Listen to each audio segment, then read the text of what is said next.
நட்சத்திரங்களை தூசி தட்டினால் நல்ல வீடு செய்வேன்.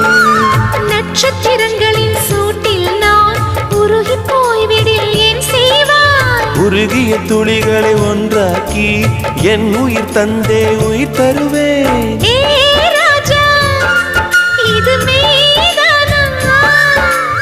ஏ பெண்ணே, தினம் நீ செல்லும் பாதையில் முள்ளிருந்தால் நான் பார்விருப்பேன் என்னை. நான் நம்புகிறேன் உன்னை. தொடு தொடரெனவே வானவில் என்னை தூரத்தில் அழைக்கின்ற நேரம். விடு விடுவெனவே வாலிப மனது விண்வெளி விண்வெளி ஏறும்.